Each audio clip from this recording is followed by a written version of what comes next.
Clip میں آپ سورہ بقرہ کی آیت نمبر 35 سے 39 تک کی تلاوت، ترجمہ اور تفسیر قرآن تعلیم القرآن سے حضرت آدم علیہ السلام کی جنت میں تشریف آوری اور شیطان کا واقعہ اور حضرت آدم علیہ السلام کا زمین پر اترنا اور احکام الہی سنیں گے۔ آیت نمبر 35۔ وَقُلْنَا يَا آدَمُ اسْكُنْ أَنْتَ وَزَوْجُكَ الْجَنَّةَ وَكُلَا مِنْهَا رَغَدًا حَيْثُ شِئْتُمَا وَلَا تَقْرَبَا هَذِهِ الشَّجَرَةَ فَتَكُونَا مِنَ الظَّالِمِينَ۔ اور ہم نے فرمایا، اے آدم، تم اور تمہاری بیوی جنت میں رہو اور بغیر روک ٹوک کے جہاں تمہارا جی چاہے کھاؤ، البتہ اس درخت کے قریب نہ جانا ورنہ حد سے بڑھنے والوں میں شامل ہو جاؤ گے۔ حضرت آدم علیہ السلام کی زوجہ کا نام حضرت حوا رضی اللہ تعالی عنہا ہے۔ حضرت آدم علیہ السلام اور حضرت حوا رضی اللہ تعالی عنہا کو جنت میں رکھتے ہوئے فرمایا گیا کہ اے آدم، تم اور تمہاری بیوی جنت میں رہو اور کسی روک ٹوک کے بغیر جہاں سے جب چاہو اور جیسے چاہو کھاؤ، البتہ اس خاص درخت کا پھل نہ کھانا۔ اگر اس شجر ممنوعہ سے کھایا تو ایسا کام کر بیٹھو گے جو زیادتی شمار ہوگا۔ اہم بات، یہاں آیت میں ظلم خلاف اولا کے معنی میں ہے۔ درس نمبر 1، حضرت آدم علیہ السلام کو مخصوص درخت کے قریب جانے سے منع کیا گیا۔ کبھی اصل فعل کے ارتکاب سے بچانے کے لیے اس کے قریب جانے سے بھی روکنا چاہیے۔ نمبر 2، اللہ تعالیٰ مالک و مولا ہے، وہ اپنے مقبول بندوں کے بارے میں جو چاہے فرمائے۔ کسی دوسرے کو یہ حق حاصل نہیں کہ وہ انبیاء کرام علیہ السلام سے متعلق کوئی خلاف ادب کلمہ زبان پر لائے۔ آیت نمبر 36۔ فَأَزَلَّهُمَا الشَّيْطَانُ عَنْهَا فَأَخْرَجَهُمَا مِمَّا كَانَا فِيهِ وَقُلْنَا اهْبِطُوا بَعْضُكُمْ لِبَعْضٍ عَدُوٌّ وَلَكُمْ فِي الْأَرْضِ مُسْتَقَرٌّ وَمَتَاعٌ إِلَىٰ حِينٍ۔ تو شیطان نے ان دونوں کو جنت سے لغزش دی، پس انہیں وہاں سے نکلوا دیا جہاں وہ رہتے تھے، اور ہم نے فرمایا تم نیچے اتر جاؤ، تم ایک دوسرے کے دشمن بنو گے اور تمہارے لیے ایک خاص وقت تک زمین میں ٹھکانا اور زندگی گزارنے کا سامان ہے۔ شیطان نے حضرت آدم علیہ السلام اور حضرت حوا رضی اللہ تعالی عنہا سے کہا کہ میں تمہیں ایسے درخت کے بارے میں بتا دیتا ہوں جس کا پھل کھانے سے تم ہمیشہ زندہ رہنے والے بن جاؤ گے۔ پھر اس نے ان دونوں کا خیر خواہ ہونے پر اللہ تعالیٰ کی قسم بھی کھائی۔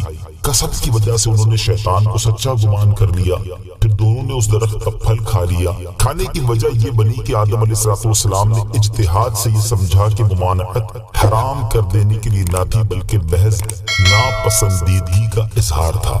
یوں انہوں نے کھا لیا، لیکن اس ذریعے سے شیطان نے چال چل کر حضرت آدم علیہ السلام اور حضرت حوا رضی اللہ تعالی عنہا کو جنت سے نکلوا دیا۔ جنت سے نکلنے کا حکم دیتے ہوئے اللہ تعالیٰ نے فرمایا تم دونوں جنت سے زمین کی طرف نیچے اتر جاؤ اور تمہاری اولاد آپس میں اور شیطان کے ساتھ دشمنی کرے گی، اور یاد رکھو کہ جنت سے زمین پر جا کر وہاں ہمیشہ نہیں رہنا بلکہ اپنی زندگی کی مدت پوری ہونے تک وہاں ٹھہرنا اور زندگی گزارنے کے ساز و سامان سے کام چلانا ہے۔ درس، نبی گناہوں سے معصوم ہوتے ہیں اور حضرت آدم علیہ السلام کا شجر ممنوعہ سے کھانا گناہ ہرگز نہ تھا، وہ اجتہادی خطا تھی جس میں معصیت کا کوئی عزم و ارادہ نہ تھا، بلکہ شیطان نے دھوکے سے انہیں اس درخت کا پھل کھلا دیا تھا۔ لہذا اس معاملے میں منفی گفتگو سے بچنا فرض ہے۔ اعلیٰ حضرت امام احمد رضا خان رحمۃ اللہ تعالی فرماتے ہیں غیر تلاوت میں اپنی طرف سے حضرت آدم علیہ السلام کی طرف نافرمانی و گناہ کی نسبت حرام ہے۔ آیت نمبر 37۔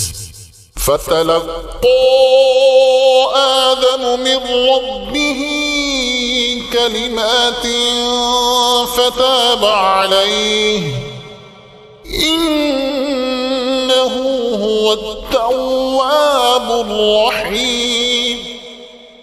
پھر آدم نے اپنے رب سے کچھ کلمات سیکھ لیے تو اللہ نے اس کی توبہ قبول کی، بے شک وہی بہت توبہ قبول کرنے والا بڑا مہربان ہے۔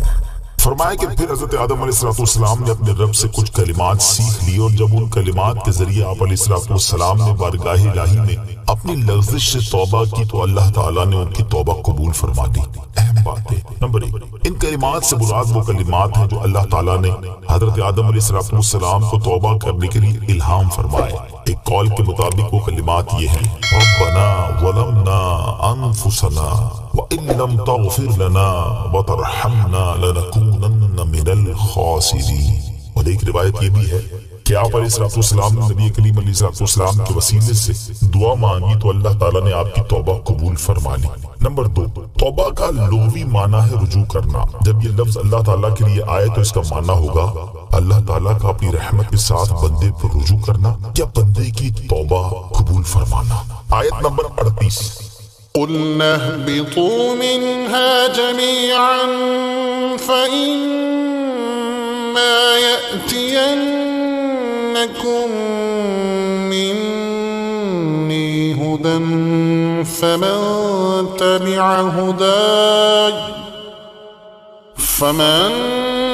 تَبِعَ هُدَايَ فَلَا خَوْفٌ عَلَيْهِمْ وَلَا هُمْ يَحْزَنُونَ۔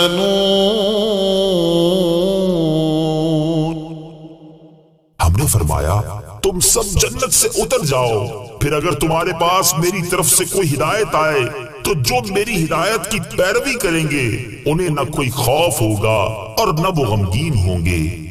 بطور تاکید دوبارہ فرمائے کہ تم سب جنت سے اتر جاؤ۔ مزید تمام انسانوں سے فرمائے کہ جب اللہ تعالیٰ کی طرف سے کوئی نبی یا رسول آئے یا اللہ تعالیٰ کوئی کتاب یا صحیفہ نازل فرمائے تو تم میں سے جو اس کی پیروی کرے گا اسے قیامت کے دن نہ تو بڑی گھبراہٹ کا خوف ہوگا اور نہ ہی وہ غمگین ہوگا، بلکہ بے غم جنت میں داخل ہوگا۔ اہم بات، رسولوں کی آمد اور آسمانی کتب و صحائف کا نزول نبی کریم علیہ السلام کی تشریف آوری اور نزول قرآن پر ختم ہو چکا ہے۔ اب ہدایت کے بنیادی ذرائع قرآن و حدیث ہیں۔